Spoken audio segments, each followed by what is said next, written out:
So, let's talk about something that trips up a ton of English learners. You know you're speaking correctly, but it just doesn't sound natural, right? Well, in this explainer, we're going to fix that. You've probably felt this, right? I mean, you've got the grammar down, you know the words, but when you speak, it just feels, I don't know, a little stiff.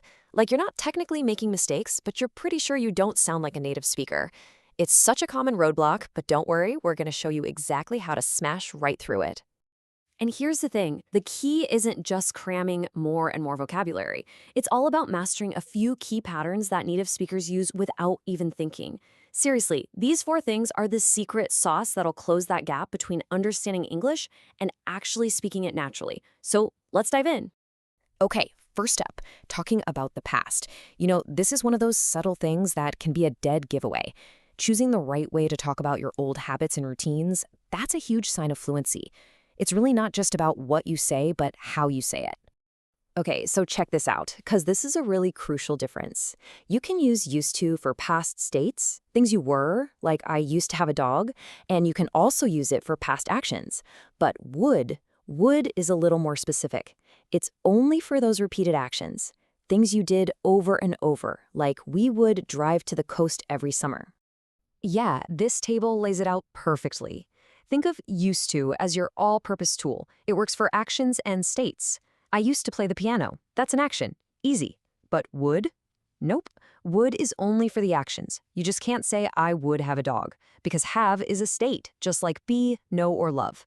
And hey, let's not forget about the simple past. A lot of the time, if the context is obvious, that's actually the most natural way to say it. Oh, and here is a super common trip up. When you're making a negative sentence or asking a question, that little D on used just vanishes. Why? Because did is already doing the heavy lifting. It's already put the sentence in the past tense. So you say, I didn't use to like coffee. It seems like a tiny detail, but trust me, getting this right makes a huge difference. All right, number 2, let's talk about prepositions. Ugh, I know, right? These tiny little words can be a total nightmare, mostly because you just can't translate them word for word from your own language. But here's the secret. Stop trying to learn them one by one. You've got to start thinking of them as word partnerships. I mean, think about it. You're interested in politics. You're afraid of spiders. You're worried about an exam. You're responsible for a project. You're proud of your work. See? These pairs are totally fixed. There's no secret logic or rule you're missing. You just got to memorize them. So here's the big takeaway. Don't think of it as adjective plus preposition. That's too much work. Just treat the whole phrase like afraid of or keen on as one single chunk of vocabulary. It's like a single Lego block. Once you start learning them like that, as a whole piece, they'll become automatic. You'll just say them without even having to think about it. And that idea of word chunks is the perfect lead-in to our third point, which is collocations. Basically, these are just words that love to hang out together. They're best friends. And honestly, getting these right might be the single biggest thing you can do to sound more fluent. Just look at these. Yeah, you can solve a problem, but we'd almost always say we handle a situation. And black humor, that's a direct translation, right? In English, we call it dark humor. Or instead of a really flat, boring, I forgot it, imagine saying, oh, it slipped my mind. It's just so much more natural, isn't it? Let's keep going.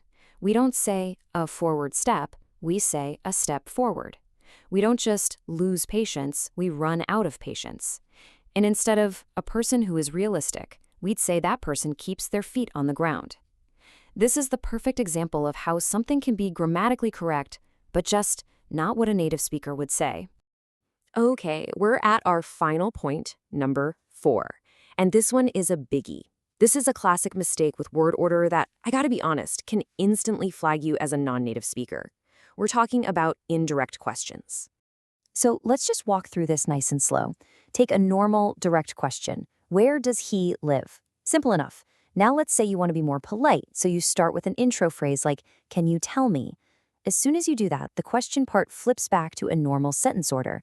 It's no longer, does he live? It becomes, where he lives. See how that works? And here's the magic trick. Those little helper verbs, do, does, and did, they just disappear. Poof, gone. So a direct question like, what did you say, becomes, can you tell me what you said? The did just evaporates. And this applies to the verb to be as well, which can be tricky. So directly, you'd ask, what is it called? But indirectly, the order flips. I'd like to know what it is called. Getting this one shift right, this one little flip, man, it's going to make your English sound so much more polished. So there you have it, our 4 big keys. Let's recap real quick. 1. Knowing when to use used to versus would for the past. 2. Learning those prepositions as single chunks. 3. Using natural word combos or collocations. And 4. Getting that word order right in indirect questions. Look, these aren't just a bunch of random grammar rules to memorize. These are the actual patterns that will finally bridge that gap. You know the one, between all the English you can understand and the English you can actually speak. If you practice these 4 things, I promise you, it's one of the fastest ways to level up your game. So, the big question is, which one are you going to tackle first? Are you going to dive into collocations, or maybe drill those indirect questions until they're second nature? Just pick one. Focus on it this week. You'll be one giant step closer to sounding as natural as you've always wanted to.